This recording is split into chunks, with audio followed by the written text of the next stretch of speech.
Assalamualaikum warahmatullahi wabarakatuh. Perkenalkan, nama saya Mufira Aulia, nomor BP 2311069008 dari kelas RPL 24 Manajemen Rekayasa Konstruksi. Baiklah, di sini saya akan menjelaskan tentang tingkat komponen dalam negeri atau TKDN. Adapun pengertian dari TKDN itu sendiri adalah suatu aspek penting dalam hal rantai pasokan di dalam negeri. Kementerian yang bertanggung jawab pada aspek satu ini adalah Kementerian Perindustrian. TKDN termasuk biaya pengangkutan dalam penawaran harga jasa maupun barang. TKDN juga menjadi preferensi pemenang tender di beberapa instansi pemerintah.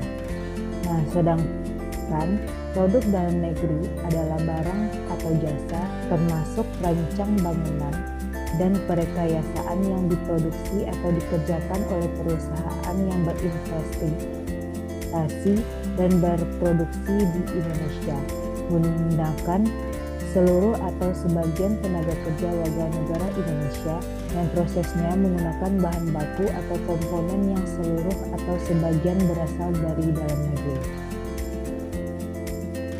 Adapun manfaat dari penerapan TKDN ini, yang pertama yaitu meningkatkan penggunaan produk dalam negeri, yang kedua meningkatkan penyerapan tenaga kerja, yang ketiga penghematan devisa, yang keempat tercipta lapangan kerja baru, yang kelima dukungan untuk ekonomi dalam negeri, dan yang keenam meningkatkan rasa bangga dengan produk dalam negeri. TKDN dalam pengadaan barang atau jasa. Hal ini merupakan upaya pemerintah dalam meningkatkan P3DN atau penggunaan produk dalam negeri.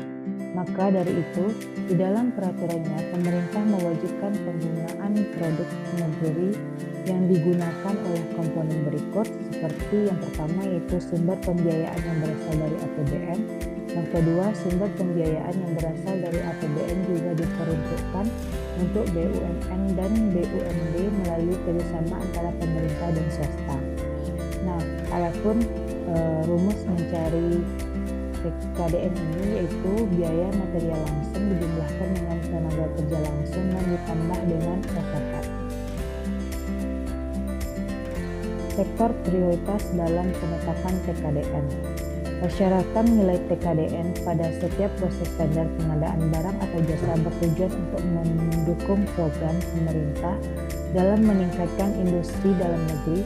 Maka dari itu, tidak asing jika beberapa sektor barang dan jasa menjadi prioritas dalam memaksimalkan penerapan TKDN.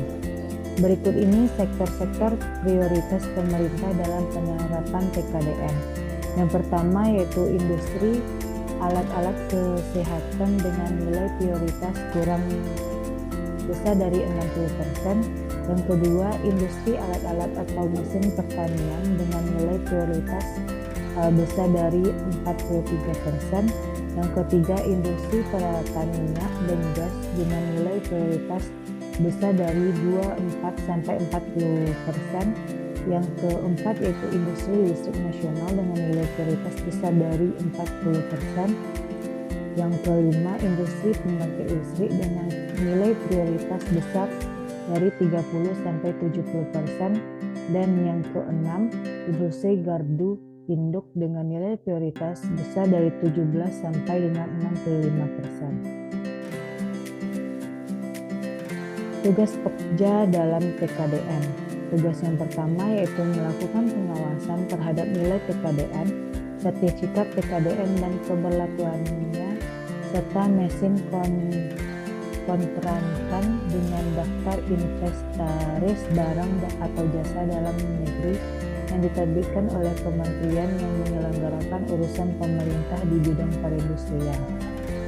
Yang kedua, melakukan penelaahan terhadap nilai TKDN. Yang ketiga, menyampaikan data dugaan pelanggaran nilai TKDN. Dan yang keempat yaitu menyampaikan laporan pelaksanaan tugas kerja Ketua Tim Nasional P3DN melalui Ketua Harian Tim Nasional P3DN.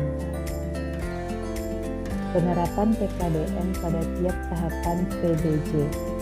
Tahapan yang pertama yaitu perencanaan, itu ada PA atau KPA.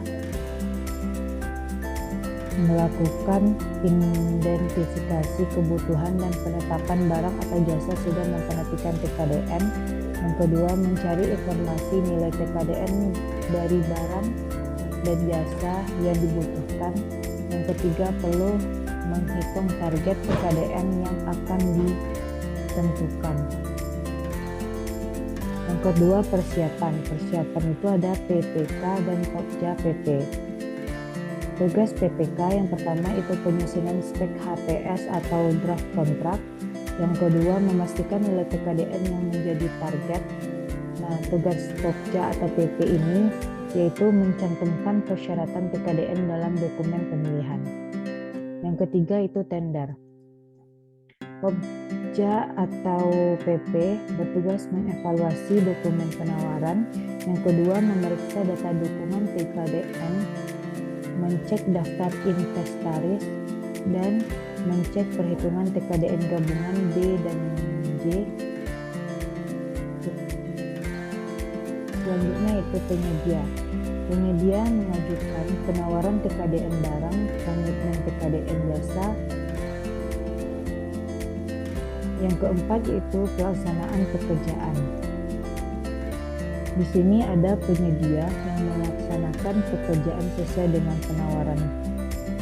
Dan yang kedua ada PPK yang bertugas memonitoring pelaksanaan pekerjaan. Serah terima.